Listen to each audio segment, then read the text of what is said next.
Hello दोस्तों, नमस्कार। तो दोस्तों, आज की कहानी एक ऐसे इंसान के बारे में है जो कि भगवान से चालाकी करने का कोशिश करता है। तो दोस्तों, आज की कहानी पढ़कर आपका दूसरे लोगों की तरफ नज़रिया बिल्कुल बदलने वाला है।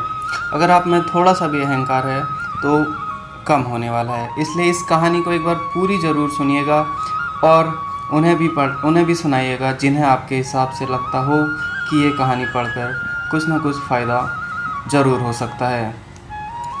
तो दोस्तों, चलिए शुरू करते हैं ये कहानी। तो दोस्तों, ये कहानी एक बहुत ही चालाक और बुद्धिशाली आदमी की है।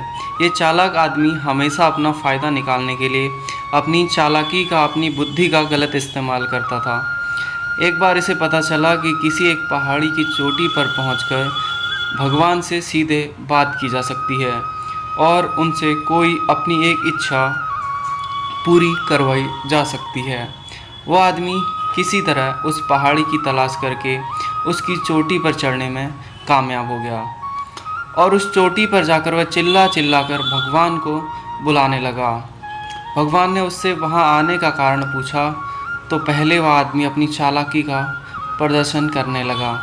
आदमी ने भगवान से कुछ सवाल पूछे। आदमी ने पहला सवाल पूछा, भगवान, आपके लिए लाखों साल कितने बराबर हैं? तो भगवान ने जवाब देते हुए कहा, मेरे लिए लाखों साल एक सेकंड के बराबर है।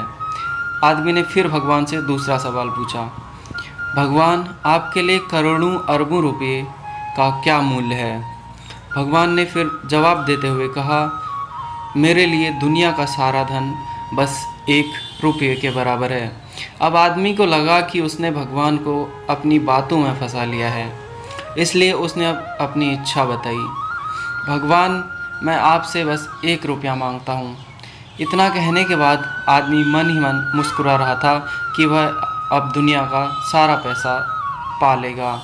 भगवान ने कहा, मैं तुम्हें 1 रुपये देने के लिए तैयार हूँ। इसके लिए तुम्हें बस मेरी एक शर्त माननी होगी। आदमी ने कहा, वह कोई भी शर्त मानने को तैयार है। भगवान ने आदमी से कहा, तुम्हें सिर्फ बस 1 सेकंड तक मेरा इंतज़ार करना होगा। आदमी खुशी से उछल पड़ा और तुरंत उसने हाँ कर दी। उसके हाँ करते ही भगवान वहाँ से गायब हो गए। अब आदमी इंतज़ार करने लगा कि कब उसे दुनिया का सारा धन मिलेगा।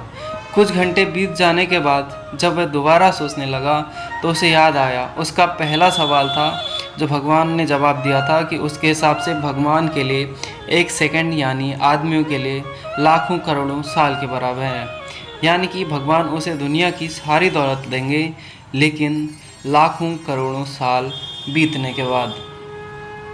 तो दोस्तों, यह अद्भुत कहानी हमें गहरा सबक दे के जाती है। यह कहानी हमें सिखाती है कि कभी भी हमें हमारे सामने वाले को कम नहीं समझना चाहिए। अगर हम सामने वाले से ईमानदार रहेंगे, हम उसके साथ अच्छा व्यवहार करेंगे तो हमारे साथ भी अच्छा ही होगा और हम सामने वाले को जो देंगे वही हमें वापस मिलेगा। हम सामने वाले को खुशी देंगे तो हमें वापस खुशी मिलेगी। हम उसे दुख देंगे तो वापस हमें दुख मिलेगा। वफ़ादारी के बदले वफ़ादारी और धोखे के बदले हमें धोखा ही मिलने वाला है। तो दोस्तों, ये कहानी आपको कैसी लगी प्लीज़ कमेंट में ज़रूर बताइएगा।